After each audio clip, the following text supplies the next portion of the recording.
और चीन ये बांध ग्रेट बेंड के पास बना रहा है। नदी यहाँ अचानक यू टर्न लेती है, तो यू टर्न लेती है तो जो उसकी अप स्ट्रीम डाउन स्ट्रीम होती है वहाँ फोर्स बहुत ज़्यादा होता है।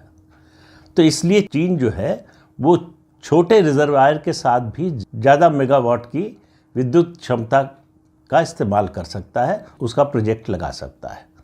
हमें वो एडवांटेज नहीं है, इसलिए ज़्यादा पानी संचय की क्षमता के बावजूद बिजली कम पैदा होगी। भारत जो बांध बना रहा है उसमें जो पानी के संचय की क्षमता होगी वो 9.2 बिलियन क्यूबिक मीटर की होगी, यानी चीन से लगभग दुगने से थोड़ा कम। तो चीन का जो ये इरादा अगर रहा होगा, इसके बारे में कोई आधिकारिक सूचना तो है नहीं कि वो इसका इस्तेमाल जो है एक वाटर बम के रूप में जो है इस्तेमाल करना चाहता था, लेकिन ये खतरा, ये थ्रेट लगातार बना हुआ था कि अगर ऐसा चीन ने कर दिया तो, क्योंकि चीन अपनी विस्तारवादी नीति के तहत किसी भी हद तक जा सकता है। तो ऐसे में अगर चीन अपने बांध का सारा पानी छोड़ दे तो भी हमारे बांध का रिजर्वायर उसको समेटने में, उसको पचा पाने में सक्षम होगा। तो ये चीन के लिए बहुत बड़ी चुनौती होगी और चीन को बहुत करारा जवाब होगा। और चीन जिस नदी पर बना रहा है उसका नाम है यारलंग ज़ेंगबो।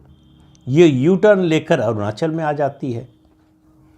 और भारत सियांग नदी पर बना रहा है जो ब्रह्मपुत्र नदी का डाउन स्ट्रीम है।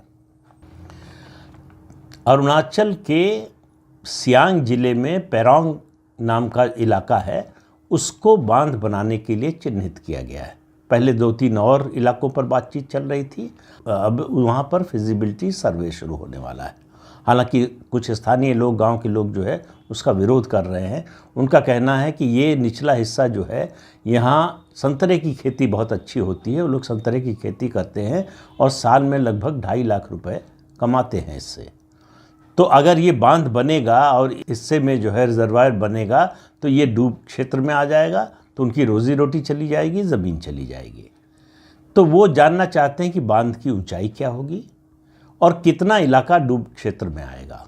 तो कुछ लोग तो जो है इस सर्वे का विरोध कर रहे हैं, लेकिन कुछ लोग विरोध नहीं कर रहे, कह रहे हैं सर्वे होना चाहिए, सर्वे से हमें कोई एतराज़ नहीं है, लेकिन हमारा क्या होगा ये हमें मालूम होना चाहिए।